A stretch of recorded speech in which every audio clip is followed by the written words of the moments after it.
هل الغني يستاهل الغنى؟ وهل الفقير يستاهل الفقر؟ طيب هل اللي بيتعب بيلاقي؟ الميريتوكراسي هي باختصار معناها ان كل واحد يتكافئ ويتقيم على حسب مميزاته وصفاته الشخصية، من غير بقى ما نبص على اي حاجة تانية زي دينه او جنسه، ده ولد ولا بنت، او لونه ده ابيض ولا اسود، او بقى شكله وجنسيته وعرقه وغيره. احنا بس بنقيمه ونكافئه على حسب مميزاته وشطارته وأدائه، فبالتالي كل واحد هيكون في المكان والمنصب اللي فعلا يستحقه، والمجتمع بالشكل ده هيتقدم بشكل سريع لأنه هيكون مجتمع كفء وفعال وأداؤه قوي. ولو فكرت فيها شوية هتلاقي إن دي حاجة كويسة جدا، لأن أخيرا مش هيكون في واسطة، مش هيكون في محسوبية، مش هيكون في ده ماسك المنصب الفلاني عشان ابن صاحب الشركة، ولا ده اتعين عشان ابنه فلان ولا يعرف علان، ولا هيكون في عنصرية أو اضطهاد ضد أي حد بأي شكل من الأشكال. من الآخر اللي هيتعب ويبذل مجهود ويشتغل على نفسه هو اللي هيوصل ويحقق نفسه ويكون في المكان اللي يستاهله. بتعرف تلعب كورة هتكون لعيب كورة حتى لو انت كافر ومش ابن لعيب مشهور. بتعرف تمثل وعندك الموهبة، مفيش حد هياخد مكانك بالواسطة. عندك مهارات إدارية هتدير ابن صاحب الشركة نفسه، وهكذا في كل مجالات الحياة. أدائك فقط هو اللي هيحدد مكانتك. لكن لو فكرت فيها شوية هتلاقي إنها في الحقيقة لا بتحقق المثالية ولا العدل. ليه؟ لأننا مش كلنا بنبدأ من نفس خط البداية، ولا كلنا عندنا نفس المقومات والظروف الواحدة اللي كونتنا، فبالتالي ما نقدرش نقول إننا كلنا فرصنا متساوية. تعالوا نعتبر إننا عندنا 2 طلاب في ثانوية عامة، ولد اسمه فادي وبنت اسمها فادية، والاتنين بشكل أو بآخر المجتمع أو الجامعات هتقيمهم على حسب درجاتهم في آخر السنة ونتيجتهم. لو فكرت بمصطلح الميريتوكراسي هتلاقي إن الاتنين فرصهم متساوية،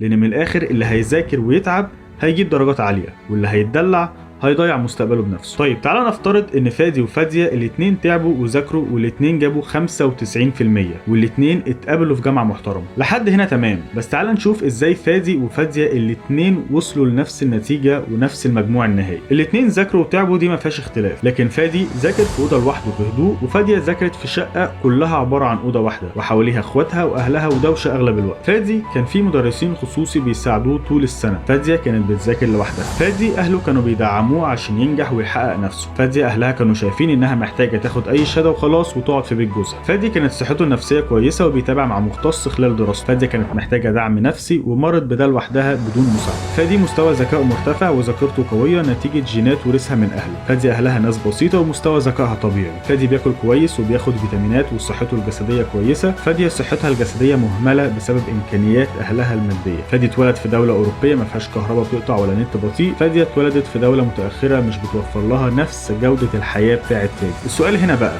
هل فادي وفادية بذلوا نفس المجهود عشان يوصلوا لنفس النتيجة؟ أكيد لا.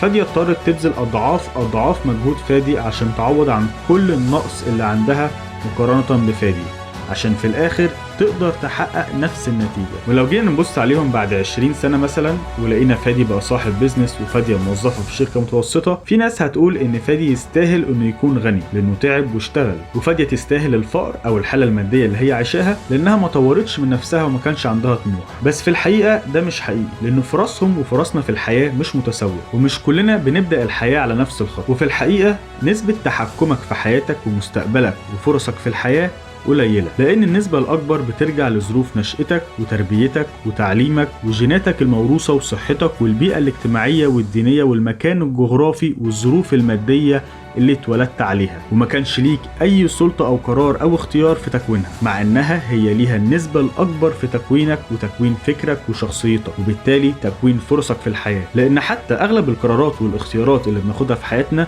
وفاكرين إنها اختياراتنا إحنا بتاعتنا، هي في الحقيقة متأثرة بكل اللي تسبب في تكويننا واللي خلانا إحنا نكون إحنا. فالموضوع بيكون أقرب لأنك بتكتشف قراراتك مش بتاخدها أو تحددها بشكل كامل. إنما الميريتوكراسي تتحقق بعدل لما يكون كلنا بادئين من نفس النقطة، زي مثلا آدم وحواء، إن كلنا مولودين بنفس الإمكانيات في نفس المكان في نفس الوقت، متطابقين في كل حاجة. أغلب الأغنياء ومدربين التنمية البشرية مؤمنين بالميريتوكراسي، وإن على قد تعبك هيتحدد مكسبك، وكل ما تتعب أكتر كل ما هتحقق مكاسب اكتر. بس تعالوا مثلا ناخد ابو هشيمة وشركاته كمثال. متوسط مرتب عامل المصنع في مصر في الشهر حسب موقع سالري اكسبلورر هو 6280 جنيه، يعني 75360 جنيه في السنة، ده في سنة 2022. وحسب مجلة فوربس الأمريكية فأبو هشيمة بيحقق صافي ربح 15 مليون دولار في السنة، والإحصائية دي من 3 سنين يعني سنة 2019. فلو رجعنا لمفهوم الميريتوكراسي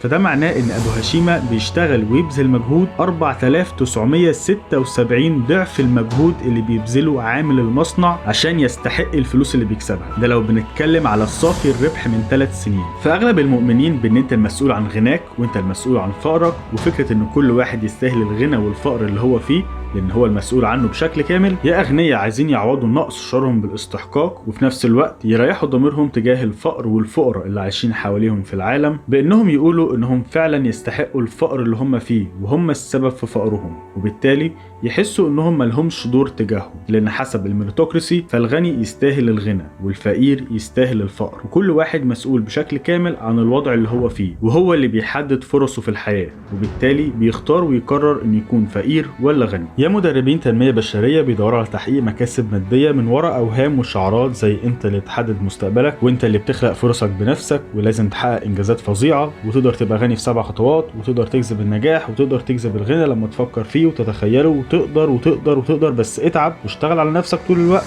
كأنك عبد في سباق. بس في الحقيقة طبعا اكيد احيانا ده بيحصل ولما بتتعب بتلاقي، بس مش دايما ده اللي بيحصل، ومش دي النتيجة التلقائية لأي حد بيتعب ويبذل مجهود، لأنه طبيعي وعادي جدا إنك تسعى وما توصلش. فآخر حاجة حابب أقولها إنك لو تعبان عادي إنك تريح، مش لازم طول الوقت تكون بتحقق في إنجازات. فلو تعبان ما تريح روح امك.